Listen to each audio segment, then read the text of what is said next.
So,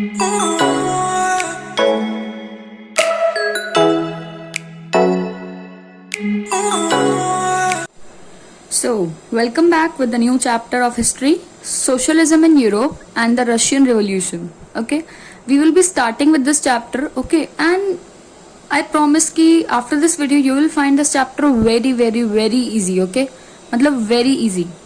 Now, starting with this, in the previous chapter you read about the powerful ideas of freedom and equality that circulated in Europe after the French Revolution. हमने ये देखा है कि French revolution के बाद हमने French revolution में देखा था कि कितने सारे फ्रीडम के इक्वालिटी के जो आइडियाज हैं वो यूरोप में सर्कुलेट हुए. Okay, and the French revolution opened up the possibility of creating a dramatic change in a way in which society was structured. और जो फ्रेंच रिवॉल्यूशन है उसने एक ऐसी पॉसिबिलिटी, एक ऐसा वो जगा दिया था कि सोसाइटी को किस तरह से हम स्ट्रक्चर अप कर सकते हैं और किसी और जगहों में भी. As you have read, before the 18th century, society was broadly divided into states and orders, and it was the aristocracy and the church which controlled economic and social power. ये तो हमने देखा ही था किस तरह से states में, orders में ये सब चीजें जो थी वो divided हुई थी 18th century से पहले, जब फ्रेंच रिवॉल्यूशन वगैरह शुरू होने वाला था. लेकिन फ्रेंच रिवॉल्यूशन के आने के बाद ही वहां पर बहुत सारे चेंजेस आ गए थे, बहुत सारे फ्रीडम के आइडियाज, मतलब बहुत टाइप ऑफ आइडियाज फिर वहां पर प्रिवेल हुए, right? In many parts of the world, including Europe and Asia, new ideas about individual rights and who controlled social power began to be discussed. और बहुत ही छोटे छोटे पार्ट्स में पूरे वर्ल्ड, ओवरऑल वर्ल्ड में, जिसमें एशिया और यूरोप भी आते थे उन एरियाज में. जब ओवरऑल वर्ल्ड की बात हो रही है तो यूरोप और एशिया आएंगे ऑब्वियसली. तो यूरोप और एशिया में भी बहुत न्यू आइडियाज जो थे इंडिविजुअल राइट्स के लिए, जो कि सोशल पावर को कंट्रोल करते हैं, वो भी डिस्कस होने शुरू हो गए. मतलब बहुत सारी चीजें जो थी रिवोल्ट के बाद एक ऐसा वो बन गया था एक कि बात करने का चर्चा, तो बहुत चीजें डिस्कस होने लगी. फिर इंडिया में भी राजा Ram Mohan Roy and Derozio talked of the significance of the French Revolution, and many others debated the ideas of post-revolutionary Europe. और जैसे बहुत सारे ये जो हमारे मेन लीडर्स टाइप हम जिन्हें कह सकते हैं, फिर important characters in our world history like Raja Ram Mohan Roy, Derozio, इन लोगों ने भी एक फ्रेंच रिवॉल्यूशन जो हुआ था उसका जो सिग्निफिकेंस था, जो इम्पोर्टेंस थी उसकी, उसके बारे में बात वगैरह करनी शुरू करी, डिबेट्स हुई उसके बारे में. कोई रिवॉल्यूशन होता था यूरोप में तो उसके बाद इस चीजों पे डिबेट्स होती थी, post revolutionary debates in Europe. ठीक है, The developments in the colonies in return reshaped these ideas of societal change. और जो वहां पर कॉलोनीज में भी जो डेवलपमेंट हो रहे थे उन्होंने भी क्या हमारे को इन रिटर्न दिया कि सोसाइटियल चेंज के में जो आइडियाज थे, आइडियाज में जो चेंज था एक सोशली, वो चीज दी. Not everyone in Europe, however, wanted a complete transformation of society. Responses varied from those who accepted that some change was necessary but wished for a gradual shift to those who wanted to restructure society radically. ठीक है, तो इसका यही था मतलब कि हर एक बंदा यूरोप में जो था वो चेंज नहीं चाहता था या फिर एक कंप्लीटली ट्रांसफॉर्मेशन नहीं चाहता था. इट डिपेंड्स कि कौन लोग क्या सोचते थे. जस्ट लाइक कि कुछ लोग तो विश करते थे कि हाँ चेंज होए, लेकिन उसके लिए उनके पास एक इम्पोर्टेंट वो नहीं था कि हाँ करना ही है, बस एक था कि चलो हो जाए चेंज हो जाए, दैट्स इट. लेकिन उसके लिए क्या चाहिए था, एक बहुत ही इम्पोर्टेंट मतलब एक अंदर से एक जज्बा चाहिए था टू रीस्ट्रक्चर द सोसाइटी. ठीक है, ग्रेजुअल शिफ्ट के लिए जो विश चाहिए होती है वो कुछ ही लोगों के अंदर थी जो कि ये बिलीव करते थे कि हाँ change is necessary. Mark this, change was necessary. तो जिनके दिमाग में था सिर्फ उन्हीं को लगता था कि हाँ चेंज होना चाहिए, या ये सब चीजें जो आ रही थी दिमाग में, ये कंप्लीट ट्रांसफॉर्मेशन वाली बात.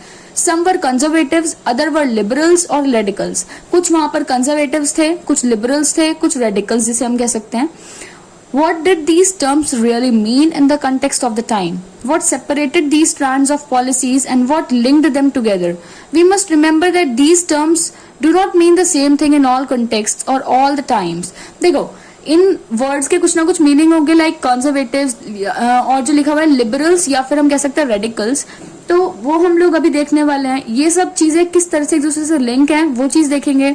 What separated these stands of policies, मतलब ये चीजें क्यों सेपरेट हुई, ये जो पॉलिसी बनी है, तो हम लोग ये सब रिमेम्बर वगैरह करने वाले हैं. बाकी we will look briefly at some of the important political traditions of the 19th century and see how they influenced change. Then we will focus on one historical event in which there was an attempt at a radical transformation of society. Through the revolution in Russia, socialism became one of the most important and powerful ideas to shape society in the 20th century. Now mark my point कि ये लोग क्या कह रहे हैं कि जो ये सब हुआ अब इसके बाद, तो the revolution in Russia,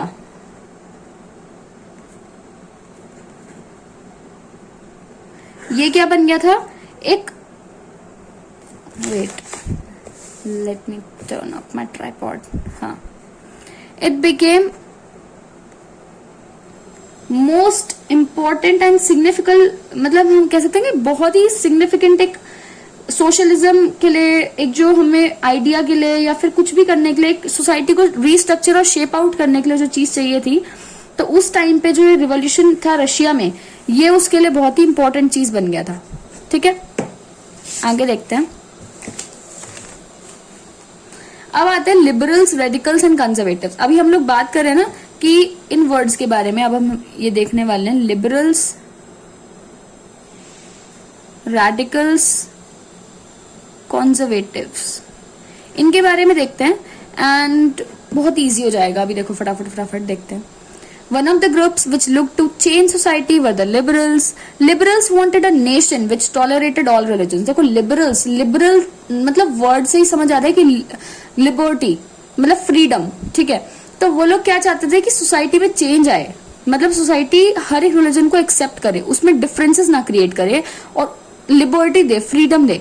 We should remember that at this time European states usually discriminated in favour of one religion और अनदर. अब इस टाइम पे होता क्या था, देखो मैं बताती हूँ कि लिबरल्स एक ऐसे वाले लोग हो गए जो कि लिबर्टी, फ्रीडम देना चाहते हैं, सारे रिलीजन को एक्सेप्ट करने का, टॉलरेट करने का एक जज्बा जगाना चाहते हैं लोगों के अंदर. तो ये उन लोगों के अंदर में से आता है. अब इसमें क्या है कि we should remember that at this time European states usually discriminated in favour of one religion और अनदर. एक ना एक रिलीजन के बीच में कोई ना कोई फेवर वगैरह होता था. जैसे जो मुस्लिम्स वाले हैं वो मुस्लिम्स को फेवर करते थे यूरोपियन में. अब जैसे वहां पर जो भी रिलीजन फेवर होता था या नहीं होता था, तो उसमें कुछ ना कुछ डिफरेंसेस रहते थे, राइट.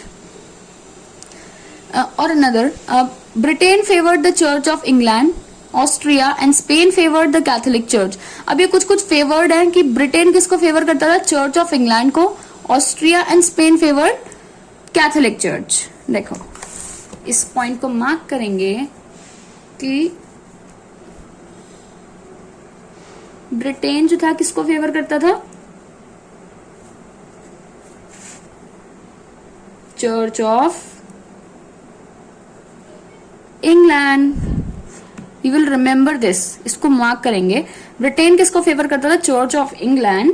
एंड जो ऑस्ट्रिया और स्पेन थे, कौन कौन, देखो whenever we write things ना, we used to remember them for long time, for longer period. Austria और स्पेन किसको फेवर करते थे, did you remember, think of it in mind. ये लोग फेवर करते थे कैथोलिक चर्च को. तो इस तरह से कुछ ना कुछ रिलीजन के बेसिस पे जो वो फेवरिंग करते थे, उसका भी कुछ ना कुछ असर जो था वो खत्म करना चाहते थे लिबरल्स लोग, right. Liberals also oppose the uncontrolled power of dynastic rulers. Liberals क्या चाहते थे कि जो डायनेस्टीज में जो रूलर्स का रूल है और जो अनकंट्रोलेबली पावर करते हैं उसको भी खत्म करना चाहते थे, अपोजमेंट में थे उसके. They wanted to safeguard the rights of individuals against governments. और वो चाहते थे कि जितने भी इंडिविजुअल्स मतलब हर एक लोगों के जो राइट्स हैं वो गवर्नमेंट के अगेंस्ट जो जा रहे हैं उसको प्रोटेक्ट करे, सेफगार्ड करे, मतलब सबके राइट्स सबको मिलने चाहिए. They argued for a representative elected parliamentary government subject to laws interpreted by a well-trained judiciary that was independent of rulers and officials. And what they actually want is कि वहां पर representative हो, like elected parliamentary government हो, subject to laws, मतलब वहां पर laws जो वो एक वेल डिफाइंड जुडिशरी या फिर एक वेल ट्रेन जुडिशरी के हाथों में हो, जो कि रूलर्स और ऑफिशियल्स के इंडिपेंडेंट हो. मतलब कि वहां पर ये नहीं कि कोई एक डायनेस्टी का रूलर उठ के उन्हीं को रूल कर रहा है, कोई राइट से नहीं है, कोई इक्वालिटी नहीं है, कुछ भी नहीं है, ऐसा नहीं होना चाहिए. However, they were not Democrats. लेकिन क्या थे वो लोग, डेमोक्रेट्स नहीं थे. मेन प्रॉब्लम ये थी. लिबरल्स क्या थे, एक था तो उनके अंदर एक लिबर वाला, लेकिन वो डेमोक्रेट्स नहीं थे, राइट. तो they did not believe in universal adult franchise, that is the right of every citizen to vote. तो ऑल्दो वो लोग हर चीज अच्छा चाहते हैं, लेकिन उनके अंदर अब बोला ना एक प्रोस कॉन्स चीजें रहती हैं, तो उनके अंदर एक कॉन्स भी था कि मतलब बुराई जिसे हम कह सकते हैं, हमारे अकॉर्डिंग वो चीज बुराई, उनके अकॉर्डिंग तो वो अच्छा ही सोचते थे। तो उनको क्या लगता था कि उनके अकॉर्डिंग यूनिवर्सल एंड फ्रेंचाइज, जिसका मतलब क्या होता है right for every citizen to vote, तो वो चीज वो नहीं चाहते थे। दे फेल्ट कि man of property mainly should have the vote. मतलब वो चाहते थे कि सिर्फ वोट का जो दरिया हो, जब वोट जो देने की पावर हो, वो सिर्फ किसके हाथ में हो, मेन के हाथ में। तो यही चीज खत्म करनी थी, लेकिन लिबरल्स में एक ये चीज शॉर्टकमिंग हम कह सकते हैं। They also did not want the vote for women, ठीक है। लाइक हम कह सकते हैं कि लिबरल्स लोग जो थे वो किस चीज के अगेंस्ट थे, मतलब नहीं चाहते थे वो चीजें। सबसे पहला तो यूनिवर्सल एडल्ट फ्रेंचाइज, देखो इसका मतलब पता होना चाहिए क्या है, right of every citizen to vote, vote करने का राइट। लेकिन वो क्या सोचते थे कि ये सिर्फ मेन के पास होना चाहिए और वुमेन के पास नहीं होना चाहिए। ये उन लोग की सोच थी, नैरो माइंडेड सोच यार, ये चीज नहीं होनी चाहिए थी, राइट। लेकिन अगर हम बात करें कि रेडिकल्स जो जिस कैटेगरी में होते थे, तो in contrast radicals wanted a nation in which government was based on the majority of the countries population. तो वो लोग इस चीज में बिलीव करते थे कि जो रेडिकल्स हैं उनको एक ऐसा नेशन चाहिए था जिसमें government was based on the majority of countries population, मतलब कि उसमें एक तरह से आगे वो गवर्नमेंट वाली चीज चाहते थे कि जितनी भी पूरी कंट्री की पॉपुलेशन है वो किसके अंडर हैंडल हो रही हो, गवर्नमेंट के अंडर। Many supported women's suffrage movements, और उसमें कई लोगों ने किस चीज में सपोर्ट मारा, वुमेन के जो सफरेज मूवमेंट होते हैं। सफरेज मूवमेंट का मतलब एक तरह से हम कह सकते हैं कि वो मूवमेंट जो कि वुमेन को राइट देता है टू वोट, ठीक है। तो यहाँ पर इनकी अच्छी चीज निकल के आई थी कि ये लोग क्या चाहते थे, वुमेन्स के लिए राइट टू वोट, वुमेन के लिए right to vote, okay. And unlike liberals, they opposed the privileges of great landowners and wealthy factory owners. और साथ साथ वो ना प्रिविलेज भी खत्म करना चाहते हैं। प्रिविलेज का मतलब तो आप लोग सब समझते हो कि एक स्पेशली किसी को ट्रीटमेंट देना, मतलब कि उनको कोई ये चीज पे नहीं करनी, ये टैक्सेस नहीं देने, तो उनको उस चीज से जबरदस्ती अनऑफिशियली डिनाई करना। तो वो चीज नहीं चाहते थे कि वो चाहते थे ये चीज खत्म हो जाए, जो प्रिविलेज वाला रूल है कि प्रिविलेजेस देते हैं, ये चीज खत्म करना चाहते थे, राइट। तो they oppose the privileges of great land owners, जो बड़े बड़े लैंड ओनर्स या फिर बहुत ही पैसे वाले जो फैक्ट्री के मालिक लोग होते थे, तो वो लोग नहीं चाहते थे। तो लिबरल्स नहीं चाहते थे कि रेडिकल्स नहीं चाहते थे ये चीज कि वो प्रिविलेजेस उनको दिया जाए, बल्कि वो उसको अपोज करना चाहते थे। समझ रहे हो, लिबरल्स क्या चाहते थे कि ये चीज ना हो, चल ठीक है, हो रहा है, होने दो, रहने दो। लेकिन इन कंट्रास्ट रेडिकल्स ने क्या अपना एक वो दिखाया अच्छी चीज कि वो इसको अपोज करना चाहते थे, खत्म करना चाहते थे। They were not against the existence of private property but dislike the concentration of property in the hands of few. Although कि वो जो प्राइवेट प्रॉपर्टी है, मान लो एक अलग अलग प्रॉपर्टीज बना दी, तो उनका एक एग्जिस्टेंस के अगेंस्ट तो नहीं थे, लेकिन उनको एक चीज फिर भी पसंद नहीं आती थी कि concentration of property in the hands of few, कि एक प्रॉपर्टी और कुछ ही लोगों के हाथ में दे दी गई। तो ये चीज उनको पसंद नहीं थी, बस, ठीक है। एक डिसलाइक यहां भी आ गया इन लोग का। अब conservatives were oppose to radicals and liberals. तो कंजर्वेटिव्स जो थे वो तो रेडिकल्स और लिबरल्स दोनों के बिल्कुल अपोजिट जिसे हम कह सकते हैं। After the French revolution however even conservatives had opened their minds to need for change. Although क्या हुआ कि फ्रेंच रेवोल्यूशन के बाद जो कंजर्वेटिव्स लोग थे उन लोग के दिमाग में भी आया कि हाँ यार चेंज तो चाहिए सोसाइटी में, ठीक है। उनके दिमाग में आया earlier in the 18th century conservatives had been generally opposed to the idea of change. तो क्या हुआ कि अर्ली 18th century के टाइम भाई उन्होंने सोचा यार थोड़ा सा चेंज तो लाना चाहिए, लेकिन नहीं भी लाना चाहिए, है नहीं, बेवकूफ टाइप्स। बट चलो कोई नहीं, by the 19th century they accepted that some change was inevitable but believed that the past had to be respected and change had to be brought through a slow process. तो जिसको अच्छी माने ये बात अच्छी मानो, बुरी मानी है बुरी मानो, none of our business, we have to just study this. तो क्या हुआ कि 19th century के बाद आसपास क्या हुआ कि उन्होंने ये चीज एक्सेप्ट तो करी कि चेंज वॉज इनएविटेबल, लेकिन उनके दिमाग में ये भी चीज थी कि पास्ट को तो रिस्पेक्ट करना चाहिए यार। मतलब जो पुराने टाइम में, अब जब इतने समय से चेंज नहीं आया तो उस चीज को तो हम रिस्पेक्ट करके चलेंगे भाई, लेकिन हाँ चेंज जरूर लाएंगे, लेकिन स्लोली स्लोली, ऐसा ना, slowly slowly.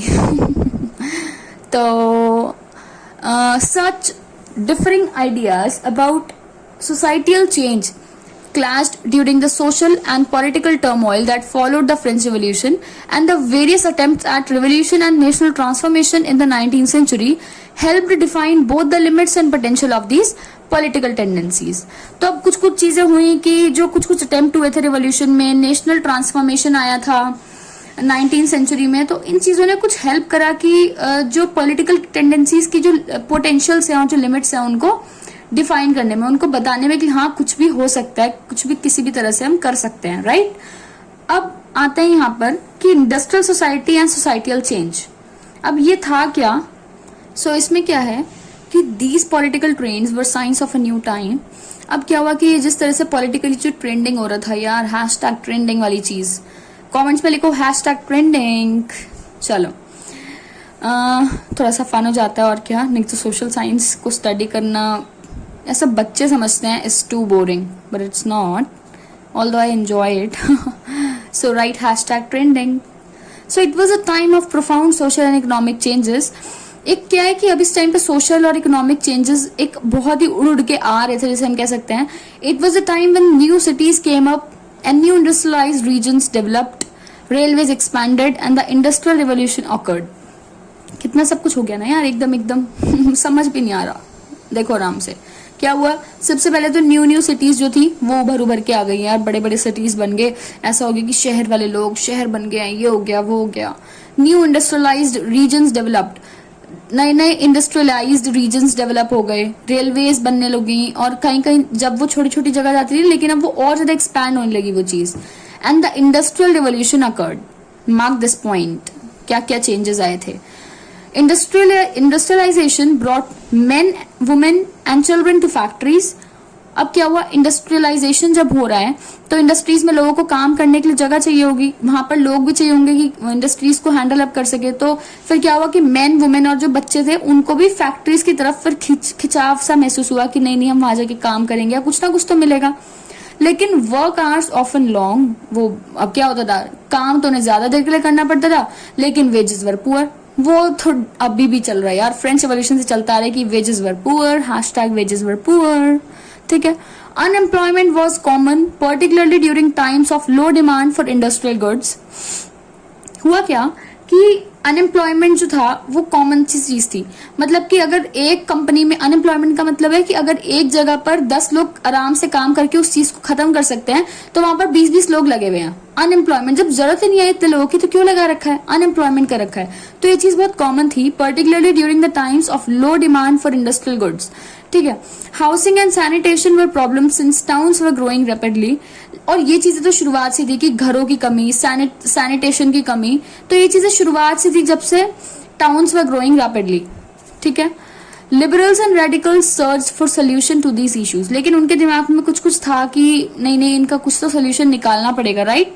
Now almost all industries were the property of individuals. क्या था कि अब ज्यादातर अगर हम देखा जाए कि जितनी भी प्रॉपर्टी थी तो कुछ ना कुछ इंडिविजुअल्स से ही, all industries were the property of individuals, कि कुछ ना कुछ जितनी भी इंडस्ट्रीज खुली हुई थी वो कोई ना कोई इंडिविजुअल ही ओन कर रहा था। ये नहीं कि एक पार्टनरशिप में खुली है, ज्यादातर देखा जाए तो इंडिविजुअल्स ही ओन कर रहे थे उनको, ठीक है। प्रॉपर्टी उन्हीं की थी सिर्फ। तो liberals and radicals themselves were often property owners and employers. In fact अगर हम कहें कि hashtag liberals, hashtag radicals, if we say them, तो वो लोग क्या थे, often property owners and employers. उन लोग की खुद वो भी एक जिसे कहते हैं ना प्रॉपर्टी ओनर्स थे और एम्प्लॉयर्स थे। Having made their wealth through trade और industrial ventures, they felt that such effort should be encouraged. That is, its benefits would be achieved if the workforce in the economy was healthy and citizens were educated. अब क्या था कि उन्होंने अपना जितना भी ज्यादातर पैसा कमाया था लिबरल्स और रेडिकल्स ने, वो ज्यादातर ट्रेडिंग करके या फिर इंडस्ट्रियल वेंचर्स से हम कह सकते हैं, इस तरह से कमाया हुआ था। तो ऐसी चीज करने में बहुत ज्यादा एफर्ट लगता है, शुड बी एनकरेज, ठीक है। एफर्ट शुड बी एनकरेज मतलब कि वो एक तरफ ये भी सोचे थे कि इसके जो बेनिफिट्स हैं वो और भी ज्यादा कमाए जा सकते हैं, मतलब इस चीज के बेनिफिट्स और भी ज्यादा उठाए जा सकते हैं अगर जो लोग वहां काम कर रहे हैं, वर्क फोर्स जो है इकोनॉमी में, वो क्या हो, अगर हेल्दी हो और सिटीजन्स उसमें एजुकेटेड हो, ठीक है। तो इस चीज का और भी फायदा उठाया जा सकता है। Opposed to the privileges, the old aristocracy had by birth They firmly believed in the value of individual effort, labor and enterprise. तो इसके अगेंस्ट अगर हम देखा जाए कि प्रिविलेजेस के अगेंस्ट जो ओल्ड एरिस्टोक्रेसी थी, तो जो कि उनके पास बर्थ से ही प्रिविलेजेस होते थे, बहुत टाइम, मतलब अगर आपको याद हो फ्रेंच रिवॉल्यूशन में हमने बहुत डिटेल में पढ़ा है, ठीक है। तो प्रिविलेजेस होने की वजह से जो ओल्ड एरिस्टोक्रेसी थी उन लोग के पास बहुत प्रिविलेजेस थे बर्थ से ही, पैदा होते ही। तो they firmly believed in the value of individual effort, labour and enterprise. तो इस चीज को अपोज करते हुए वो लोग इस चीज में ज्यादा बिलीव रखते थे कि जो पैसा कमाने की चीज है वो इस चीज में ज्यादा होनी चाहिए कि बंदा अपने एफर्ट्स कितने लगा रहा है, जो लेबर वहां काम कर रही है, जो एंटरप्राइज है, तो इस चीज पे ज्यादा बेस्ड होना चाहिए। If freedom of individuals was insured, if the poor could labour and those with the capital could cooperate without restraint, they believed that societies would develop. अब वही है कि जिस तरह से अब ये चीजें बढ़ रही थी, तो एक और बात ये भी थी कि अगर हर इंडिविजुअल को फ्रीडम दी जाए, अगर हर एक जो गरीब बंदा है उसको काम दिया जाए, लेबर दिया जाए, अगर जिन जिन के पास कैपिटल है, मतलब अपने अपने पैसा जमा हुआ रखा है, सेविंग्स है, अगर वो उसको ढंग से ऑपरेट करे बिना सेल्फ कंट्रोल के, तो उनको लगता था कि सोसाइटीज जो है वो अच्छे से डेवलप हो सकती हैं। Many working men and women who wanted changes in the world rallied around liberal and radical groups and parties in the early 19th century. तो जो कुछ मेन और वुमेन जो कि इस रिवोल्ट में पार्टिसिपेट कर रहे थे, कि जो लोग चेंजेस चाहते थे वर्ल्ड में, तो वो इनके साथ रैलीज में पार्टिसिपेट करते थे और इनके साथ साथ साथ घूमते भी थे। Some nationalist liberals and radicals wanted revolutions to put an end to the kind of governments established in Europe in 1815. तो कुछ लिबरल्स और रेडिकल्स तो ऐसे भी थे जो कि क्या चाहते थे कि जो कुछ गवर्नमेंट स्टैब्लिश हुई थी यूरोप में 1815 में, उसको खत्म करने के लिए भी रिवोल्ट करने लगे थे। In France, Italy, Germany and Russia, they became revolutionaries and worked to overthrow existing monarchs. तो फ्रांस में, इटली में, जर्मनी में, रशिया में वो क्या थे? They became revolutionaries. तो वहां वो रिवोल्यूशनरीज बन चुके थे और वो किस चीज में वर्क करते थे? टू ओवरथ्रो एग्जिस्टिंग मोनार्क्स, कि जो उस टाइम तक मोनार्की रूल चल रहा था, कि किंग रूल वाला चीज, उसको भी एंड करने के लिए शुरुआत उन लोगों ने कर दी थी उन जगहों पे। Nationalist talked of revolutions that would create Nations. तो नेशनलिस्ट जो थे वो किन रिवोल्यूशंस की बात करते थे? जो कि नेशंस में ऐसी चीज क्रिएट करें कि जहां पर citizens would have equal rights, कि जहां पर सिटीजन्स में इक्वल राइट्स आए। After 1815, Giuseppe Mazzini, an Italian nationalist, conspired with others to achieve this in Italy, and nationalists elsewhere, including India, read his writings. तो अब क्या है, 1815 के बाद एक गियुसेप्पी मजीनी, एक इटालियन नेशनलिस्ट थी, तो वो क्या हुआ कि conspired with others to achieve this in Italy. तो ये चीज इटली में अचीव करने के लिए, वहां पर इस चीज को और बढ़ावा देने के लिए, कि इक्वालिटी के लिए, इक्वल राइट्स के लिए, वहां पर गियुसेप्पी मजीनी का एक बहुत ही वो चली, और nationalists elsewhere including India read his writings, ठीक है, और इसकी राइटिंग्स भी बहुत जगह पर पढ़ी गई। अब देखते हैं the coming of socialism to Europe. Perhaps one of the most far-reaching visions of how society should be structured was socialism. अब क्या था कि एक, अगर हम देखें कि एक बहुत ही दूर की सोची जाए, तो एक जो हमारे को अब एक होप दिख रही थी, वो क्या था कि सोशलिज्म से जो सोसाइटी हमारी स्ट्रक्चर अप हो सकती थी, सिर्फ वो चीज दिख रही थी। By mid-19th century in Europe, socialism was a well-known body of ideas that attracted widespread attention. और socialism ने बहुत लोगों की attention को भी अपनी तरफ सीख किया था। Socialists were against private property and saw it as a root of all social ills of the time. Why? तो उस टाइम क्या था कि सोशलिस्ट जो थे वो प्राइवेट प्रॉपर्टी के अगेंस्ट थे। वो लोग नहीं चाहते थे कि प्राइवेट प्रॉपर्टी वाली चीज चले, क्योंकि उनको लगता था कि इस तरह से क्या होगा कि यही एक जड़ बन रहा है उस चीज का, कि जो सोशल इल्स हो रहा है, ठीक है, कि लोग अपने सोशली तो इंटरेक्ट नहीं करेंगे, अपने इंडिविजुअली प्रॉपर्टी ले लेके अपने बैठ जाएंगे, तो सोशली कुछ चीज होनी पाएगी। तो उनको ये चीज लगती थी। Individuals own the property that gave employment, but the propertied were concerned only with the personal gain and not with the welfare of those who made the property productive. So if a society as a whole, rather than single individuals controlled property, more attention would be paid to collective social interests. Socialists wanted this change and campaigned for it. इसका मतलब ये हुआ कि individuals जो हैं वो property own तो कर रहे हैं, लेकिन कौन सी प्रॉपर्टी? जो कि उनको एम्प्लॉयमेंट दे रही है। वो तो ऑब्वियस सी बात है, वही प्रॉपर्टी ओन करेंगे जो कि एम्प्लॉयमेंट देगी। तो वो प्रॉपर्टी ओन तो कर रहे हैं, लेकिन बट जो प्रॉपर्टी है वो एक पर्सनल गेन से लिंक हो रखी है कहीं ना कहीं। मतलब कि अगर उसमें अपना फायदा हो रहा है तो वो उस चीज को कर रहे हैं, लेकिन ये चीज नहीं देख रहे कि अपने फायदे के साथ साथ थोड़ा वेलफेयर उन लोगों का भी तो देखो, जो लोग ने इस सोसाइटी इस प्रॉपर्टी को प्रोडक्टिव बनाया है कि तुम अब इस पे काम कर पा रहे हो। जिन लोगों ने इस चीज में कंसर्न दिखाई है, जिन लोगों ने ये चीज किया है, उनको भी तो वेलफेयर, उनका भी तो कुछ सोचना चाहिए ना, लेकिन वो ये नहीं सोचते थे, only in personal gain. So if a society as a whole, मतलब कि अगर हम ये देखें कि अगर एक सोसाइटी को एक अकेले बंदे के कंट्रोल में ना करके अगर हम इस तरह से अटेंशन पे करें कि बहुत सारे सोशल इंटरेस्ट वाले जो लोग हैं उनको कलेक्टिवली उनको भी पे करा जाए, तो फिर हमारी जो चेंज है या फिर जो सोशलिस्ट जो चेंज चाहते हैं, कंपेनिंग कर रहे हैं जिसके लिए, वो चीज हो पाएगी, राइट? अब how would a society without property operate? What would be the basis of socialist society? ये देखते हैं कि socialist had different visions of the future. Socialist के ना दिमाग में एक तरह तरह के विजन्स थे अपने फ्यूचर को लेकर। Some believed in the idea of cooperatives, कुछ लोग तो कोऑपरेटिव्स की साइड थे। लाइक अगर हम देखें कि रॉबर्ट ओवन जो था, a leading English manufacturer, sought to build a cooperative community called New Harmony in Indiana. So Indian हम बोलेंगे इसको, वी प्रोनाउंस इट इंडियन। तो रॉबर्ट ओवन जो था एक लीडिंग इंग्लिश मैन्युफैक्चरर था, तो उसने एक ऐसी कोऑपरेटिव कम्युनिटी बनाने का सॉर्ट किया जिसे हम कहते थे न्यू हार्मनी इन इंडियन, ठीक है, इस तरह का। Other socialist felt that the cooperatives could not be built on a wide scale only through individual initiative. अब उनको क्या लगा कि कोऑपरेटिव्स जो हैं, सोशलिस्ट को लगा ऐसा कि कोऑपरेटिव्स जो हैं cooperatives could not be built on a wide scale only through individual initiative। लेकिन उनको लगता था कि जो cooperatives हैं वो चीज जो है वो बहुत वाइड स्केल पे नहीं हो सकती सिर्फ एक इंडिविजुअल के इनिशिएट के बिना। मतलब अगर हम सोचे कि एक एक बंदे को कर दें इनिशिएट और सिर्फ वो ही कर लेगा, संभाल लेगा, तो it would not be possible, ऐसा उन्हें लगता था।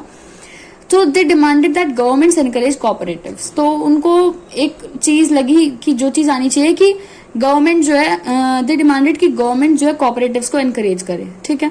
अब फ्रांस में for existence Louis Blanc wanted the government to encourage cooperatives and replace capitalist enterprises, ठीक है। तो वही है ना कि फ्रांस में वो ये चीज चाहता था कि लुइस ब्लैंक जो है वो गवर्नमेंट को इस तरह से एनकरेज करे कि वो कोऑपरेटिव्स को एनकरेज करें और जो कैपिटलिस्ट एंटरप्राइजेस हैं उनको रिप्लेस करवाए ये चीजें। तो these cooperatives were to be associations of people who produce goods together and divided the profits according to the work done by members. तो ये चीज ना अच्छी हो रही थी। आप लोग खुद सोच सकते हो, अगर कोऑपरेटिव्स वाली चीज कर रहे हैं वो चीज, तो क्यों अच्छी है? क्योंकि इससे क्या होगा कि जो लोगों के संगठन बनेंगे, एक एसोसिएशंस बनेंगे जो कि पहले तो सामान प्रोड्यूस कर रहे हैं, सामान प्रोड्यूस करेंगे, फिर जो जो प्रॉफिट आएगा उसको इक्वली अपने आपस में बांट लेंगे कि किसने कितना वर्क किया है उसके according. Karl Marx and Friedrich Engels added other ideas to this body of arguments. अब इसमें इन लोगों के भी कुछ आर्ग्यूमेंट्स थे क्या कि marks argued that industrial society was capitalist. उसको लगता था कि जो इंडस्ट्रियल सोसाइटी है वो क्या है? कैपिटलिस्ट। कैपिटलिस्ट क्या है कि they own the capital investment in factories and the profit of capitalist was produced by workers. तो उनको लगता था कि कैपिटलिस्ट क्या है कि वो कैपिटल का जो भी इन्वेस्टमेंट आ रहा है फैक्ट्रीज से उसको मतलब उसकी ओनर तो वही लोग हैं, लेकिन जो वो प्रॉफिट प्रोड्यूस कर रहे हैं कैपिटलिस्ट के लिए वो तो वर्कर्स कर रहे हैं। तो conditions of workers could not improve as long as this profit was accumulated by private capitalist. तो उनको लगता था कि जब तक ये जो पैसा वो लोग पैसा जो मतलब कैपिटलिस्ट लोग हैं जो उनके पास आ रहा है, जब तक वो उन वर्कर्स को नहीं मिलेगा जो कि वो वहां पर काम करके इस चीज की इम्प्रूवमेंट कर रहे हैं, तो फिर कंडीशंस इंप्रूव कैसे होगी? जब जो पुअर है वो पुअर ही रह रहा है और जो रिच है वो और रिच बनता जा रहा है, तो फिर तो कोई वेलफेयर ही नहीं होएगा ना वहां पर। तो ये चीज थी जो हटानी थी, लेकिन ये इसी में बोलो तो ये चीज कार्ल मार्क्स ने बोली, ठीक है, अच्छी चीज थी ये। तो workers had to overthrow capitalism and the rule of private property. तो उसको लगा कि वर्कर्स को क्या करना पड़ेगा कि जो कैपिटलिज्म है और जो प्राइवेट प्रॉपर्टी वाला रूल है उसको खत्म करना पड़ेगा। Marx believed that to free themselves from capitalist exploitation, workers had to construct a radically socialist society where all property was socially controlled. तो मार्क्स किस चीज में बिलीव करता था कि to free themselves from capitalist exploitation, like जो capitalist का जो एक्सप्लॉयटेशन था उस चीज से वो लोग फ्री हो जाएं, और जो वर्कर्स है had to construct a radically socialist society, और जो वर्कर्स है उनको एक अपनी एक सोशलिस्ट सोसाइटी, एक रेडिकल सोशलिस्ट सोसाइटी कंस्ट्रक्ट करनी चाहिए जहां पर सारी प्रॉपर्टी जो है वो सोशली कंट्रोल्ड हो। तो इसे हम कहेंगे कम्युनिस्ट सोसाइटी।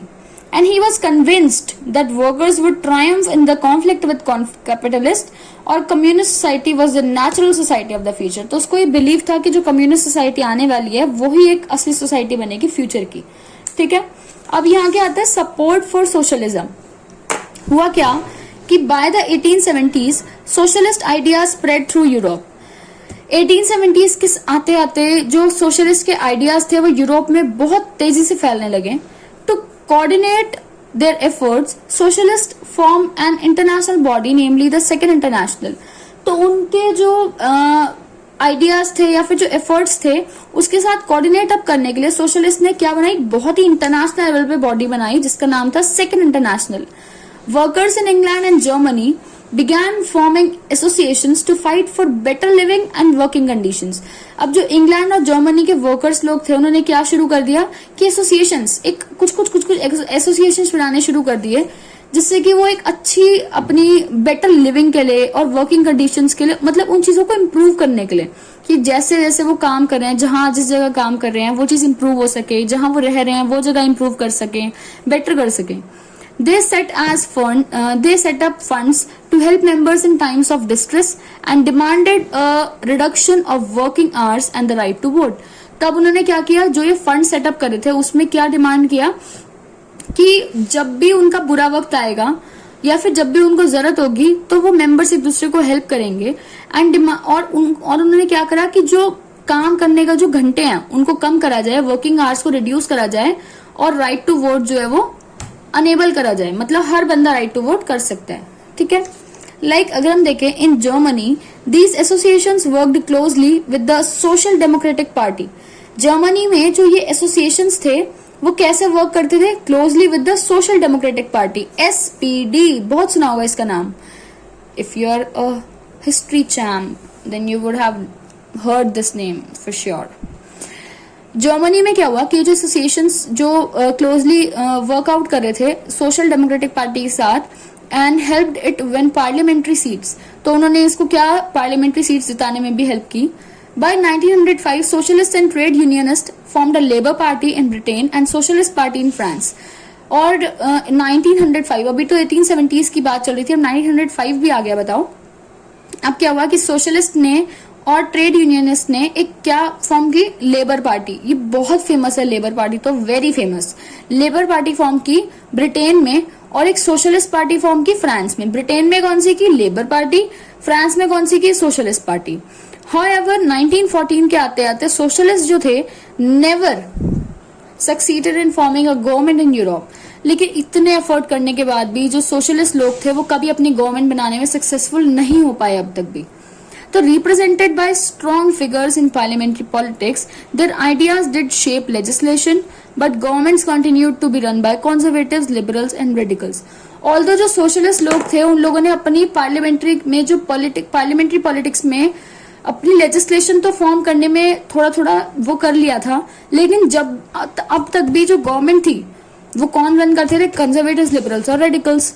तो इस तरह से सोशलिस्ट के जो आइडियाज थे या सोशलिस्ट जो चीज चाहते थे वो चीज अभी तक भी उभर के नहीं आ पा रही थी, राइट। तो हम इस वाले लेक्चर को यहीं एंड करेंगे and we will take up this Russian revolution part from the in the next video.